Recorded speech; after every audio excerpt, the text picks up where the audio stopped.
tepat sebelum Natal 2023. Di San Antonio, Texas, Savannah Soto yang berusia 18 tahun dan pacarnya Matthew Guerra yang berusia 22 tahun telah hilang. Pasangan itu akan segera menjadi orang tua dengan Savannah yang dijadwalkan melahirkan melalui induksi di rumah sakit. Namun dia tidak pernah datang. Kami berhak tahu sesuatu tentang dirinya. Kami mencintainya, kami merindukannya, apapun yang sedang terjadi. Biarkan dia pulang, agar kami bisa merayakan Natal yang bahagia bersamanya. Tapi hari Natal berlalu tanpa tanda-tanda. Dan keesokan harinya, 26 Desember, seseorang menghubungi polisi dengan temuan yang tak ingin didapati keluarga manapun. Melihat ke dalam jendela, mulai berteriak. Saya tumbuh besar tepat di belakang rumahnya. Melihat dia berteriak, saya langsung berpikir, ya Tuhan, jangan. Apa yang sedang kita lihat sekarang adalah tempat kejadian perkara yang sangat membingungkan. Dia adalah seorang narsisis. Dia tahu cara manipulasi dia agar percaya bahwa semuanya akan baik-baik saja. Dia tiba-tiba mulai berdarah. Di sini, di Decoder dengan rekaman eksklusif dari polisi. Ini adalah kisah mengerikan tentang hilangnya Savannah Soto dan Matthew Guerra.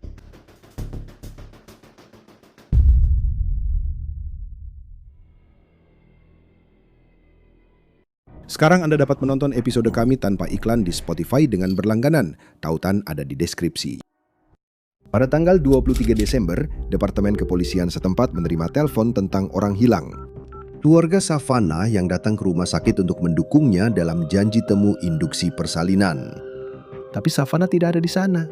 Tidak ada yang benar-benar mendengar kabar darinya sejak 21 Desember. Jadi tepat setelah pukul 7.30 malam itu, polisi tiba di alamatnya untuk melakukan pengecekan kondisi. Mereka menemukan pintu rumahnya terbuka paksa. Polisi, ada siapa di sini? Silakan masuk. Jadi kami sudah periksa seluruh area di sini. Itu tergantung pada panel. Periksa. Polisi, tolong tunggu sebentar. Apa yang kamu punya di sana, Greg? Polisi. Bukan dari pintu, tidak ada tanda lain dari apapun. Ya, seharusnya menjalani induksi persalinan. Lalu kita periksa rumah sakit. Saya rasa mereka sudah memeriksa semua itu. Tidak ada yang tampak aneh di apartemen selain pintunya. Dan keluarga Savannah sudah menelpon semua rumah sakit di daerah itu. Tidak ada satupun dari mereka yang melihat pasien dengan nama itu. Dan seperti yang sudah saya bilang, waktu saya bekerja di rumah sakit, kalau kamu tidak, tapi kalau dia tidak memasukkan namamu ke daftar orang yang diizinkan, mereka tidak akan memberitahumu. Mereka tidak akan memberimu rekomendasi. Memang aneh, pacarnya tidak ada di sini, tapi sudahlah. Satu-satunya petunjuk yang dimiliki ayahnya adalah pacarnya, Matthew Guerra, yang juga tidak ditemukan dimanapun. Jadi dia bilang dia memberitahuku bahwa pacarnya adalah pengedar narkoba, tapi dia pernah diserang sebelumnya. Dia pernah bermasalah dengan hukum sebelumnya, tapi itu lompatan besar dari pengedar narkoba menjadi pembunuh. Orang itu seorang pengedar, tapi mereka mencoba menghubungi ayahnya. Orang tuanya sudah menelpon. Mereka menelpon county. Mereka mencoba melaporkan orang hilang. Sekarang ayah gadis itu ada di sini, dan seharusnya dia diinduksi hari ini, dan mereka membawanya ke rumah sakit. Kamu tahu maksud saya? Saya tidak tahu, jadi saya tidak tahu apa yang sedang terjadi. Tapi intinya seperti yang saya bilang, pintunya didobrak, sepertinya tidak ada apa-apa. Tidak ada, kamu tahu, apartemennya rapi. Kamu tahu maksud saya, tidak berantakan atau apa. Jadi sebenarnya semuanya cukup rapi, cukup tertata, tidak ada tanda-tanda perkelahian atau apapun di dalam sana, semuanya rapi kecuali pintunya. Ya. Kamu tahu maksud saya? Kamu tahu, ada seseorang yang pergi, atau nanti ada yang kena senjata atau semacamnya. Tidak, lalu kita akan terlihat bersih. Oke, kami sudah melakukan pemeriksaan untuk memastikan tidak ada orang. Ya, kami tahu, kami tidak akan memeriksa apapun lagi. Tidak terlihat ada yang masuk lewat pintu. Tidak ya, ada TV di sana. Dan semuanya cukup bagus, maksud saya... Mereka bahkan membuat kamar bayi untuk si kecil. Ya, Terlihat bagus. lumayan juga. Jadi, apakah mereka sedang bertengkar? Apakah mereka punya masalah atau tidak ada yang bisa dibicarakan? Dia pernah melakukan penyerangan di masa lalu. Di masa lalu? Tidak, maksud saya sekarang ini, saat ini, tidak ada apa-apa yang terjadi. Maksud saya... Kalau kamu bilang iya... Aku tahu, aku mengerti maksudmu, aku mengerti, itu yang aku maksud. Ya, kamu tahu, itu memberi kita sedikit gambaran tentang apa yang sedang terjadi. Maksudku, aku tahu orang-orang punya masalah mereka sendiri kadang-kadang. Tapi sekarang mereka tampaknya senang akan punya bayi, kan? Savannah dan Matthew sangat bersemangat menyambut anak mereka ke dunia dan memulai sebuah keluarga. Tapi jelas ada sesuatu yang salah, sesuatu yang belum bisa ditebak oleh siapapun. Pada hari Natal, keluarga Savannah datang ke kantor polisi untuk memberikan informasi tambahan yang mungkin bisa membantu penyelidikan. Dia dan Matthew masih hilang. Kami di sini untuk mencari Savannah. Seperti yang sudah kita bicarakan tadi, petugas kami sedang melakukan pengecekan kondisen di apartemen. Untuk memastikan, pertama, kami mencoba mencari tahu di mana Savannah berada jika dia kembali. Saya perlu tahu karena saya sudah berkomunikasi dengan beberapa orang hari ini. Saya sudah berkomunikasi dengan ayah Matthew, Gabriel Guerra, dan dia belum menerima komunikasi apapun dari Matt atau Savannah sejak hari Rabu Kamis itu. Temannya sudah meninggal sejak hari Jumat. Hari saat dia dilaporkan hilang, tanggal 23 itu hari Sabtu. Tapi mereka tidak hanya di sini untuk memberikan garis waktu. Tidak, hal-hal yang mereka ungkapkan kepada para detektif sangat mengejutkan. Dia sangat mengontrolnya. Dia benar-benar tidak mengizinkannya memiliki media sosial. Tidak ada hal seperti itu. Saya ingat ketika dia menyakitinya Natal lalu. Sebenarnya, tepat saat Natal, malam Natal, dia memukulinya dengan sangat parah. Dan di mana itu terjadi? Di apartemen yang terletak di sekitar County Heights. Benar. Ya, dan kamera bel pintu di seberang lorong merekam semuanya. Polisi sudah ada di sana saat aku sampai, dia sudah pergi. Maksudku, dia sudah pergi. Mereka menahannya. Ternyata, insiden dengan pacarnya dan ayah dari anak yang dikandungnya, Matthew, bukan satu-satunya masalah di antara mereka. Dia selalu bersikap kasar padanya. Dan aku bilang padanya, aku juga pernah berada dalam hubungan yang penuh kekerasan dengan ayahnya. Dan aku selalu bilang padanya, kamu tidak ingin mengalami hal seperti itu. Jadi, saat dia benar-benar menyakitinya, kami memanggil polisi dan melakukan segalanya. Tapi dia tetap kembali padanya.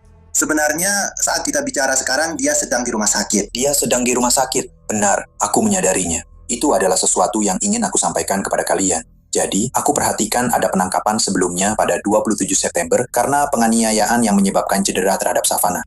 Dan aku melihat ada syarat pembebasan dengan jaminan. Dilarang melakukan kontak, benar? Tidak boleh ada komunikasi, tidak boleh mengganggu, semacam itu. Jadi misalnya, tahun ini, saya percaya itu di situ. Dan mungkin itu adalah pembaruan di sana. Tapi itulah yang ditunjukkan oleh pemeriksaan catatan. Jadi, apakah itu sesuai? Saya belum pernah dengar kalau setelah itu dia menyakitinya lagi.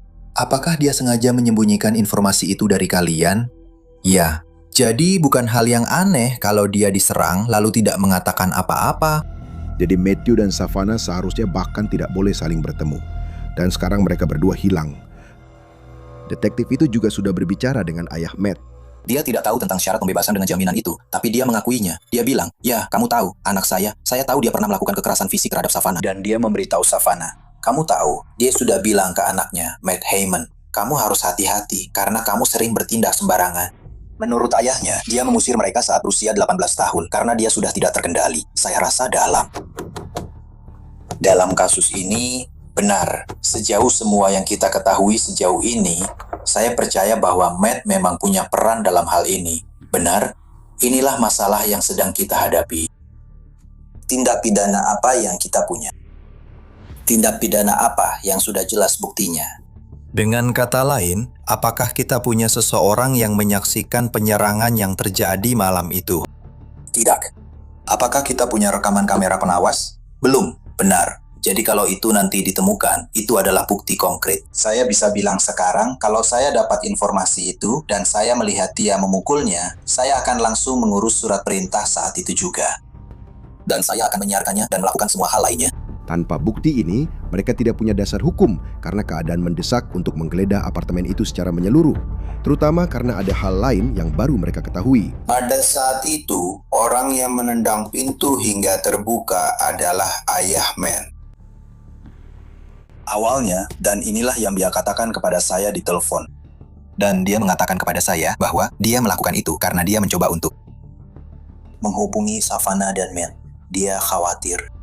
Sekarang sekali lagi, saya bertanya kepadanya, apakah kamu biasanya akan melakukan itu dalam situasi tertentu? Sekali lagi, kamu tahu, bukan tugas saya untuk mulai menyalahkan dan berkata, hei, kamu tahu, itu terdengar janggal atau tidak?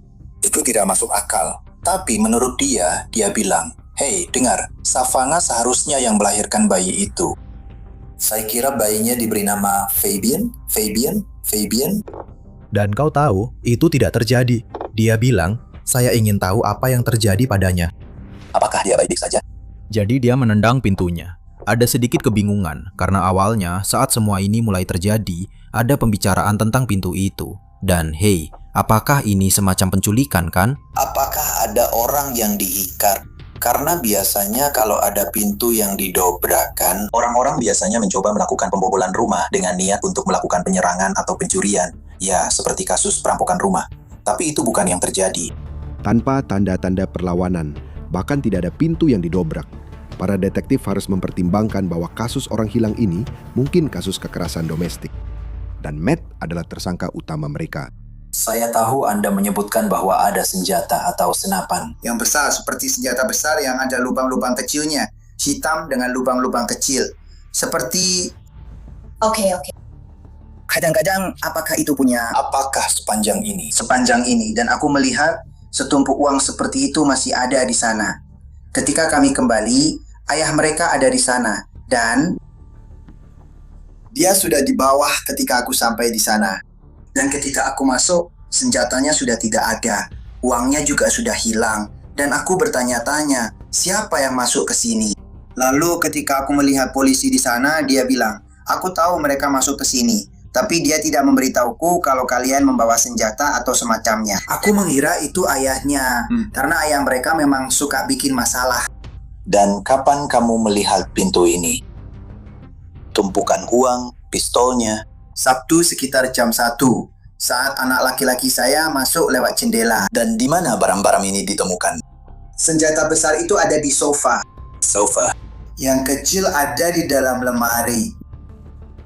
Dan uangnya ada di semacam markas kecil di atas lemari laci. Dan kamu masuk. Kenapa kamu masuk? Karena aku ingin memastikan kalau mungkin ada sesuatu yang terjadi pada Savannah. Kamu tahu, mungkin ada sesuatu yang terjadi di sana karena mereka tidak menjawab. Dan itu aneh karena seperti aku bilang, dia sangat bersemangat tentang hari itu. Maksudku, dia memang begitu. Bagaimana kondisi pintunya saat itu? Itu normal. Sebuah pistol dan simpanan uang tunai sekarang hilang dari apartemen.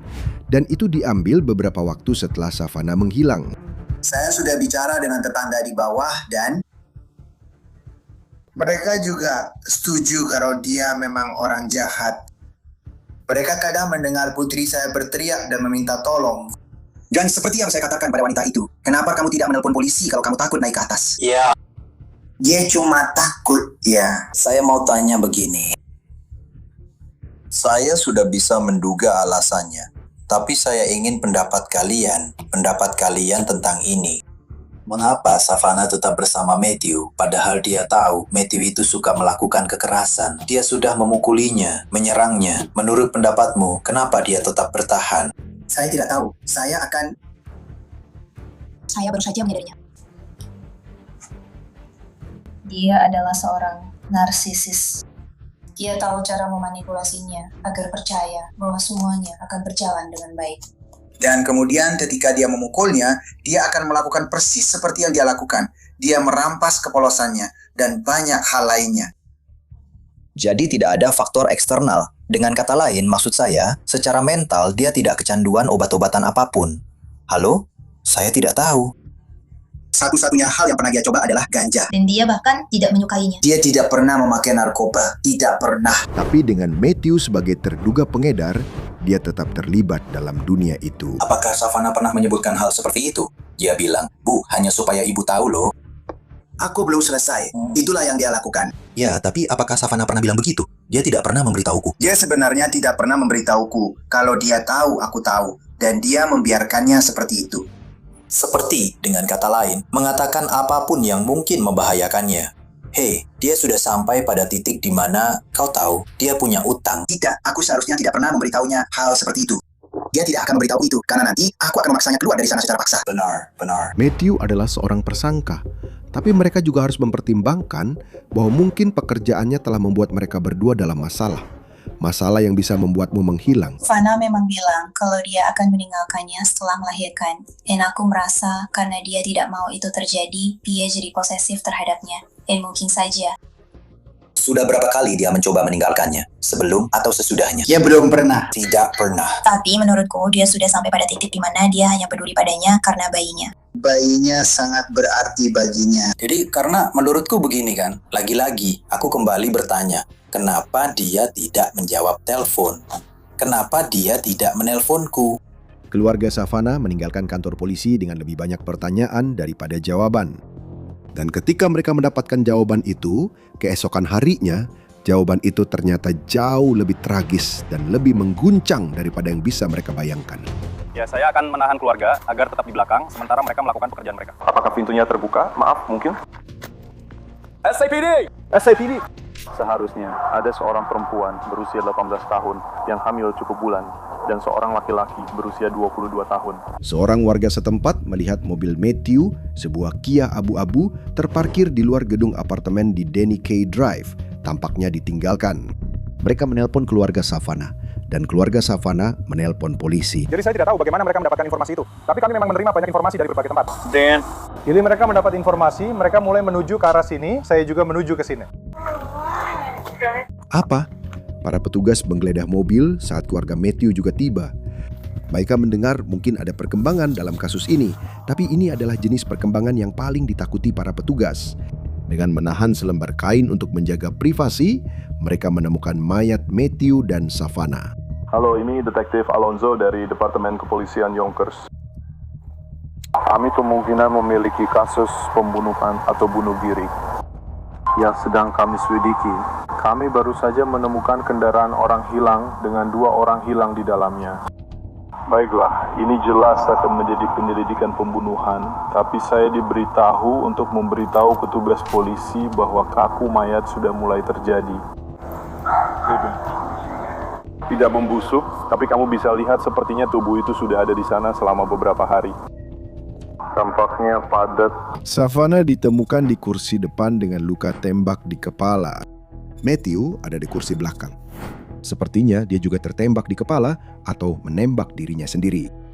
Setidaknya itu teori awal petugas, pembunuhan lalu bunuh diri, apalagi dengan semua yang dikatakan keluarga Savannah kepada mereka. Tapi teori itu segera terbukti keliru. Tidak ada tanda-tanda senjata pembunuhan dan Matthew tampaknya telah diseret ke dalam mobil setelah kematiannya. Dia ternyata korban yang tidak bersalah. Ini adalah pembunuhan ganda dan pelakunya masih berkeliaran. Selamat siang, saya Detektif Goodwin, Jeremy Goodwin dari Departemen Kepolisian San Antonio, bagian pembunuhan. Detektif Goodwin dipanggil ke lokasi untuk melakukan penyelidikan. Setir mobil tampak ada darah di atasnya. Begitu juga dengan konsol tengah. Saat saya melihat ke atas, saat saya agak berlutut dan melihat ke arah pelindung matahari, saya melihat sesuatu yang tampaknya merupakan bekas peluru di dekat pelindung matahari pengemudi. Savannah kemungkinan besar ditembak di dalam mobil, tapi Matthew mungkin tidak. Ban belakang kiri, dinding samping ban tersebut memiliki sesuatu yang saya yakini sebagai darah di dinding samping ban itu. Dan kemudian di dalam pelek tampak ada darah yang diduga darah di dalam pelek. Menurut saya, seseorang yang berlumuran darah telah ditempelkan ke ban tersebut. Dan kendaraan itu dikendarai setelah darah itu ada di sana. Bersenjatakan petunjuk-petunjuk ini, para detektif kemudian mengakses kamera pengawas lokal yang mengarah ke tempat parkir. Pada pukul 23.59, pada tanggal 21 Desember, sebuah van Chevrolet terlihat masuk.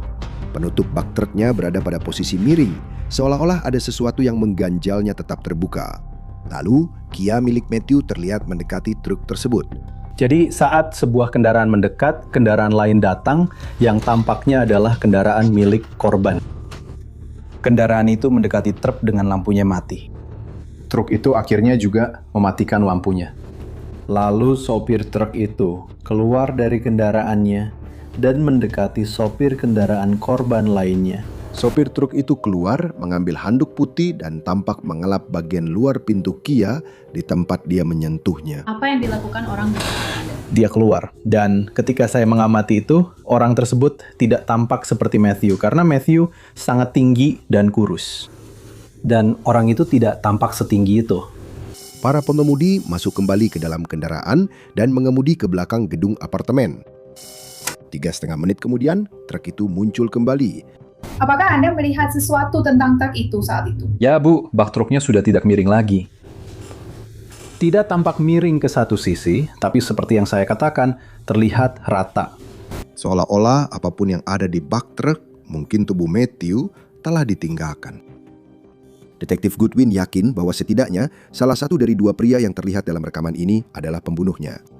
Namun, plat nomor truk tersebut tertutup dalam rekaman, jadi dia fokus pada mobil korban sebagai gantinya. Mobil Kia terlihat meninggalkan kompleks apartemen pada pukul 22.22 tanggal 21 Desember. Menurut data GPS, mobil itu berhenti di Charlie Chan Drive pada pukul 23.50 dan tetap di sana selama 4 menit. Jadi saya membuka Google Earth hanya untuk melihat persimpangan itu, melihat apa saja yang ada di daerah tersebut. Dan saat saya melakukannya, saya melihat ada sebuah truk yang sangat mirip dengan kendaraan yang diamati di IFAT 903 Danica di bagian jalan masuk. Charlie Chan. Jadi saya memutuskan untuk meneliti alamat itu. Dan apa yang Anda temukan dari penelusuran itu? Saya menemukan penghuni di lokasi itu. Yang pertama saya temukan adalah Ramon Preciado. Riwayat pencarian internet Matthew menunjukkan dia mencari Charlie Chan Drive pada hari yang sama. Itu membuat kemungkinan besar Matthew yang mengemudi sebelum mereka sampai di sana. Tapi seperti yang terlihat di CCTV, bukan Matthew yang mengemudi, hanya beberapa menit setelah mereka pergi. Saya bisa mengakses database SIM kami.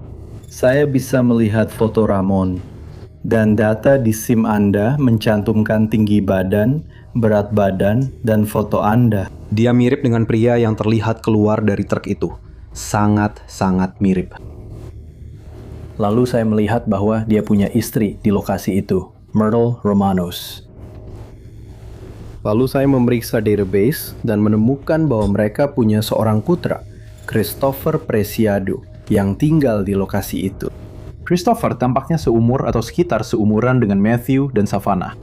Pada tanggal 3 Januari, para detektif mengunjungi alamat keluarga Preciado dan baik Ramon maupun Christopher keluar untuk menemui mereka di halaman depan. Para detektif ingin tahu apakah kamera-kamera di properti mereka sempat merekam.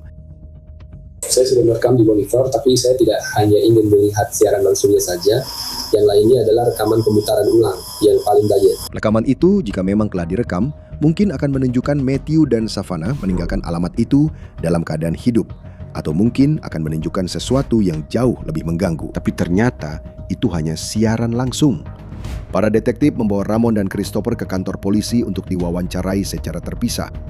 Christopher berusia 19 tahun dan merupakan mahasiswa jurusan farmasi. Dan ketika dia ditinggal sendirian di ruang interogasi, dia mulai bertingkah aneh. Dia menarik kursinya tanpa menyentuhnya dengan ujung jarinya.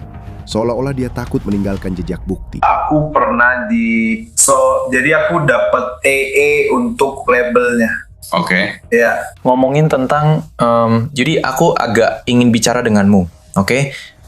Jadi aku punya kasus di mana beberapa orang, dan jelasnya bicara dengan ayahmu. Dia merendahkanku, lalu dia membantuku, menghubungkanmu. Dengan lokasinya. Rekaman wawancara Ramon belum dirilis. Namun menurut affidavit, dia mengakui telah mengendarai truknya ke Danica Drive pada malam 21 Desember dan mengidentifikasi dirinya sebagai pengemudi yang terlihat di CCTV. Dia juga telah mengidentifikasi Christopher sebagai pengemudi Kia milik Matthew. Christopher tidak punya pilihan selain menyebut ayahnya sebagai pembohong. Jadi dia mengakui telah berhubungan dengan Matthew. Aku pesan ke ibunya. Seperti apa interaksi tadi? Setelah kejadian itu, tapi ini bohong, Instagramnya masih aktif. Saya sudah berada di situ, tapi saya tidak mendapatkannya di situ. Saya tidak peduli jika saya bisa melakukan ini karena ada foto-foto luka dan semacamnya yang diposting. Dan itu terasa sangat intens bagi saya. Itu tidak jelas. Saya memang tidak mau, saya tidak ingin mengaitkannya dengan itu. Dia banyak menjawab berbagai hal dan menurut Christopher, Matthew setuju dengan transaksi narkoba malam itu. Ini sesuai dengan pesan Instagram yang ditemukan detektif di ponsel Matthews. Dia mengirim pesan ke sebuah akun dengan nama 27 hari itu menyebutkan harga dalam bentuk tunai. Akun tersebut membalas dengan alamat Christopher di Charlie Chan Drive. Pada pukul 23.49, Matthew mengirim pesan untuk memberitahu bahwa dia sudah sampai. Lalu, gimana dia akan melakukan? Tapi aku tidak sempat. Tidak. Aku cuma bilang, oke. Lalu apa yang terjadi saat kamu sampai di rumahmu? Waktu aku sampai di rumah, dia sudah agak kesal sama aku. Dia bilang, bro, kan sudah aku bilang, kamu harusnya sudah di sini. Kenapa kamu nggak nunggu aku di luar? Dan dia benar-benar kesal. Dia bilang, ayo dong, duduk aja di area yang sama. Orang-orang itu tadi juga cuma duduk di luar sini. Aku bilang, hah? Itu aneh buatku, karena itu pertama kalinya dia benar-benar berusaha ngajak aku masuk ke mobilnya. Jadi aku nggak tahu, aku nggak ngerti soal itu. Tapi aku cuma bilang, kamu tahu, soalnya aku nggak tahu itu apa, kamu tahu, aku tahu iya aja. Jadi aku cuma bilang, oke. Ya. Bas, saya sih tuh begitu. Kamu nggak apa-apa, kerja bagus bro, hanya kamu. Katakan untuk ada di sini. Aku tidak tahu. Christopher bilang dia merasa tidak punya pilihan selain masuk ke mobil. Savannah juga ada di sana. Dan dia... Kau tahu, dia sedikit memanfaatkan aku, jadi aku tidak tahu apakah dia benar. Aku tidak tahu. Tapi dia seperti, aku bisa tahu dia lagi di bawah pengaruh sesuatu. Seperti, itu bukan perilaku biasanya. Jadi dia sudah sangat gelisah denganku. Dan ceweknya juga tidak. Atau dia seperti, dia mencoba bicara dengannya. Dan dia mencoba bicara denganku. Aku tidak tahu apa yang dia lakukan. Dia sedang bicara dengannya tentang sesuatu. Tapi dia terus saja makin kesal padanya. Dan dia seperti, oke, bisakah kamu tetap seperti itu? Seperti, bisakah kamu menyuruhnya diam? Karena saat kami sedang bicara, aku bilang, tidak, aku akan diam saja. Aku akan bicara dengannya. Aku tidak tahu. Situasi di mana kamu merasa sedikit gugup. Jadi setelah itu, dia mulai kesal dengan dia. Dia seperti, dia punya sesuatu di rambutnya, atau dia pegang pistolnya. Dan yang dia lakukan adalah, dia benar-benar kesal dengan dia. Dan dia hanya duduk di sana, lalu tiba-tiba dia bilang, bro, tahu nggak? Dia bilang, enggak bro, ambil aja bro, kamu lihat sendiri. Jadi saya hampir keluar, dan saya kira saya seperti ini, seperti mau ambil ponsel saya, karena saya ingin menyalakan senter ponsel, karena gelap di tengah malam.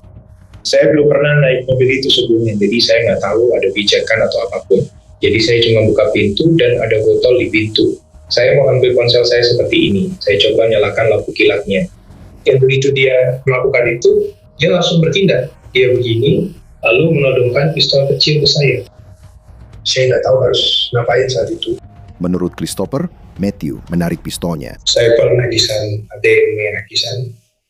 Dia melakukan itu. Saya bisa tahu dia akan mengarahkan itu ke saya. Jadi itu seperti dia benar-benar mengarahkan itu tepat ke wajah saya. Jadi saya begini. Lalu dia menarik pelatuknya. Oke, lalu mereka menaruhnya di kursi belakang. Senator, kalian ada di kursi belakang. Saya di kursi belakang. Saya di kursi belakang. Jadi saya hanya ingin menggunakan roll off di kursi belakang. Iya, yang di kursi belakang saya harus mendorongnya. Karena saya tidak mau itu mengenai wajah saya. Tahu kan, seperti ini. Jadi saya cuma begini, dan saya agak mendorongnya menjauh. Lalu saya agak menunduk, karena saya tidak mau itu mengenai saya. Tapi pelurunya tidak mengenai Christopher. Itu mengenai Savannah. Dia langsung mulai berdarah. Maksud saya lihat dia berdarah di sini, di sisi kirinya. Saya rasa begitu, ya. Tapi ada masalah dengan ini. Savannah ditemukan dengan darah di seluruh sisi kanannya, bukan di sisi kirinya. Jadi setelah dia melakukan itu, dia seperti melepuk sedikit seperti itu, untuk mendorongnya seperti itu. Mungkin untuk melihat apakah dia sadar, rasa. Lalu dia seperti membalikkan badanku, dia seperti, dan dia menyadari apa yang akan terjadi. Dia akan pergi, dia akan lari. Dan begitu aku hendak meraih pintu, dia langsung menghadap aku lagi. Jadi aku melakukan seperti itu. Seperti aku mendorongnya, bukan seperti yang tadi. Seperti yang aku lakukan pertama kali dengan itu. Orang-orang seperti itu. Oke, jadi akhirnya dia yang terpilih. Dan kemudian mereka pergi lagi. Karena apa yang terjadi? Karena kamu tahu, kamu sedang dalam perjalanan. Sedikit, ya benar. Lalu apa yang terjadi setelah itu? Kamu harus ditembak? Begitu. Saya mengira begitu, karena dia berhenti bicara. Jadi saya hanya melarangnya di kursi belakang tempat saya duduk. Maksud saya mau mengemudikan mobilnya. Kemana kamu mengemudi? Kemana? Saya mengemudikannya ke apartemen. Kami meninggal lagi ke sana. Dan apakah kamu bertemu siapapun di apartemen? Tidak. Saya menelpon ayah saya. Jika kamu melihat apartemen dan menjemputku, tolong. Saya tidak ingin memberitahunya apapun. Saya tahu bagaimana harus bereaksi terhadapnya. Apartemen, kamu, jangan berdahulu. Letakkan pria itu di kursi belakang dekat dengannya. Saya tidak tahu. Saya hanya tidak tahu bagaimana harus bereaksi terhadap hal itu. Saya hampir saja dirampok, kurang lebih begitu. Ada beberapa detail dalam ceritanya yang tidak masuk akal, seperti bagaimana dia memindahkan tubuh Matthew. Saya memang sudah ada di kursi belakang, jadi saya langsung naik dia masuk. Jadi kamu melakukannya di depanmu? Saat aku menabrak mobil itu? Kamu menabrak mobil lain. Tidak. Aku tidak menabrak. Aku akan memberimu yang terakhir dari itu. Dan itu adalah darah di sini. Cek saja. Oke. Itu seharusnya tidak ada di sana. Jika kamu tetap di dalam mobil sepanjang waktu. Oke, ada juga darah di pelek. Yang seharusnya tidak ada di sana. Apakah semua ini berasal dari saat kamu dan ayahmu berada di lokasi itu pada hari apapun? Apakah kalian mengeluarkannya? Tidak. Oke. Tidak ada bekas seret di seluruh konsol mobil. Dan tidak ada darah di sandaran kepala depan, tempat Matthew diduga duduk saat dia meninggal. Luka yang ini, di sini, itu disebut luka tembak tempel. Benar, jadi dia didorong. Itu berarti pistolnya menempel di kepalanya saat dia ditembak. Itu ada di sisi kanan kepalanya. Jadi jika kepalanya dalam posisi miring, dia seperti ini. Dia sedang melihat ke arah ini, pistolnya di bawah, dia melihat ke arahnya sepanjang waktu. Jadi bagaimana saat kamu bilang dia melihatmu, dia menunjuk ke arahmu. Bila benar seperti menunjuk ke arahku, baru dia bilang, bagaimana kamu tahu itu? Tapi detektif Goodwin bisa membuktikan bahwa ini tidak mungkin benar. Ke arah sini. Nah, jadi kalau saya menyetir di sini dan dia melihat ke arah sini, kalau dia menarik di sini, dia harus mematahkannya. Seperti benar-benar membengkokkannya sampai ke sini. Untuk mendapatkan sudut yang kita bicarakan di sini. Benar kan? Jadi saya menarik lengan saya ke belakang untuk mencoba mendapatkan sudut itu. Jadi dengan posisi begitu, akan sulit menghasilkan tembakan tempel pada sudut lintasan peluru tembus yang menimbulkan kerusakan di dekat pelindung matahari. Ada ketidaksesuaian serupa pada lintasan luka tembak Savannah. Itu tidak cocok dengan itu. Bukti, penekanan dari bukti itu menceritakan sebuah kisah kepada kita. Oke, dan apa yang kamu katakan tentang mendorong senjata dan hal-hal seperti itu tidak masuk akal. Aku tidak tahu apakah kamu harus menunjukkannya langsung ke wajahku. Ya, bahkan jika kamu mendorongnya, sudutnya tidak cocok. Jadi kamu tidak punya senjata, kamu juga tidak tahu di mana senjatanya berada. Ya, orang itu benar-benar menindih dia. Ya, dia pernah berada di dinding sebelumnya. Dia pernah berada di dinding, aku tidak. Jika kamu mengambil uangku, aku tidak tahu. Apakah kamu mengambilnya? Apakah kamu mengambil kembali uangmu? Menurutku jawabannya tidak, karena seluruh situasinya tak sangat tiba-tiba. Itu benar-benar apa yang ingin kamu tambahkan? Apa yang ingin kamu tambahkan? Pada saat itu, sudah sekitar 5 menit sejak kalian kembali dan parkir. Maksudmu apa? Setelah kamu yang tidak meninggalkan taman, dia ribuan dari kamu. Kalian tetap di sana selama 5 menit. Aku tidak tahu harus bilang apa lagi. Aku tidak tahu bagaimana dia mengira dia ditembak. Satu orang. Detektif itu meninggalkannya di sana, yakin bahwa dia berbohong. Dan memang dia berbohong tentang banyak hal. Kamera di rumahnya memang menyimpan rekaman, dan ketika para detektif mendapatkan rekaman itu, semuanya jadi dipertanyakan. Pada pukul 23.50, Christopher terlihat keluar menghampiri mobil Matthew. Dia pergi selama 2 menit. Lalu dia kembali terlihat sambil berlari pada pukul 23.52 tampak panik. 30 detik kemudian, dia buru-buru kembali ke mobil. Christopher mengklaim bahwa dia sama sekali tidak keluar dari mobil. Dia juga mengklaim bahwa dia hanya menelpon ayahnya untuk meminta bantuan. Tapi ibu dan ayahnya terlihat di kamera keamanan sedang bergegas masuk ke truk. Ibunya melihat-lihat mencari mobil Matthew sebelum masuk ke truk.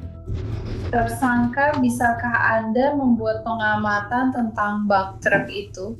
Jadi ketika Anda melihat videonya, bak truk itu saat meninggalkan jalan masuk terlihat rata dan berada di tengah-tengah kendaraan ayah terdakwa. Bak truk itu tidak rata ketika tiba di kompleks apartemen 4 menit kemudian. Dalam rentang waktu 4 menit itu, sesuatu yang besar disimpan di dalamnya. Mungkin sebesar seorang manusia. Bukti ini memberikan para detektif versi kejadian yang berbeda. Christopher memancing Matthew ke rumahnya dan membunuhnya. Begitu juga Savannah. Tapi kenapa? Ada lebih banyak rekaman CCTV yang akan membawa para detektif pada jawabannya. Matthew terlihat di CCTV gedung apartemennya pada pukul 8:44 malam, tanggal 21 Desember. Saya bisa melihat beberapa perhiasan di lehernya dan tampaknya ada cincin di tangan kanannya. Tidak ada perhiasan atau cincin yang ditemukan di tubuhnya. Dan dompetnya serta tas milik Savannah juga hilang. Dalam penyelidikan, para detektif melaksanakan surat perintah penggeledahan di apartemen Matthew dan Savannah. Awalnya, mereka tidak mengira telah menemukan sesuatu yang bernilai sebagai barang bukti. Tapi kemudian mereka menyadari sesuatu. Saat petugas melakukan pengecekan kondisi pada 23 Desember, ada tas-tas yang tergantung di dinding kamar utama. Ketika mereka kembali pada 28 Desember, tas-tas itu sudah tidak ada. Dan jangan lupakan pistol dan uang yang hilang seperti yang disebutkan oleh keluarga Savannah. Sekarang setelah mereka mengidentifikasi para tersangka, mereka mendapatkan surat perintah untuk riwayat GPS truk Ramon dan mereka menemukan bahwa truk itu pergi ke kompleks apartemen pada 24 Desember sehari setelah pengecekan kondisi. Itu juga terlihat di CCTV setempat. Dan akhirnya, sebuah motif potensial mulai muncul.